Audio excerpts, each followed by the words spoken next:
Hello, இது part 2 makeup mini vlog தான். அடுத்த நாள் காலையில ஒரு 2 மணிக்கெல்லாம் தூங்கியும் தூங்காமலும் நான் வந்து பாத்தீங்கன்னா எந்திரிச்சு என் கிளைண்ட் வந்ததுக்கு அப்புறம் அவங்களுக்கு அழகா சாரி டிராப் இன்னைக்கு அவங்க கேட்டிருந்த மாதிரி ஒரு அழகான முகூர்த்தம் ஹேர் ஸ்டைல், அவங்களுக்கு தகுந்த மாதிரி ஒரு மேக்கப் கேட்டிருந்தாங்க. அவங்க நேத்தும் சரி இன்னைக்கும் சரி எனக்கு வந்து லென்ஸ் லேஷஸ் எதுவுமே வேண்டாம் அப்படின்னு சொன்னதுனால அவங்களுக்கு ஸ்கின் பேஸ்ல அவங்களுக்கு எதெல்லாம் செட் ஆகுமோ அந்த அளவுக்கு நான் வந்து போட்டிருந்தேன்.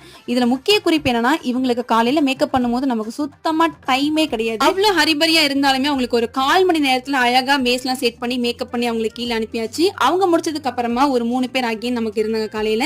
இவங்களுக்கு காலையில ஹேர் ஸ்டைல் அண்ட் மேக்கப் ரெண்டுமே சேர்த்து பண்ணணும். அதனால இவங்க 2 பேருக்கு வந்து பாத்தீங்கன்னா கொஞ்சம் லாங் ஹேர், கொஞ்சம் கிரிட்டிக்கலான ஹேர் அப்படின்னு சொல்லலாம். அவங்களுக்கு அழகா வந்து மெசி பிரைட் ஒரே மாதிரி போட்டுட்டு அவங்க 2 பேருக்கும் அழகா நம்ம வந்து ஃபினிஷ் பண்ணியாச்சு. அவங்களுக்கு முடிச்ச அப்பாட உட்காரும் போது நம்ம கிளைண்ட் அகைன் டச்சப் வந்திருந்தாங்க. டக்குன்னு அவங்களுக்கு போட்டுலாம் ரிமூவ் பண்ணிட்டு அகைன் ஒரு சின்ன லைட்டான டச் போட்டு கொடுத்துட்டு நாமளும் வீட்டுக்கு கிளம்பிட்டோம். இந்த மாதிரி ரெகுலர் மேக்கப் vlog வேணும்னா மறக்காம இந்த ஐடியா இப்பவே ஃபாலோ பண்ணி வச்சுக்கோங்க. Bye bye.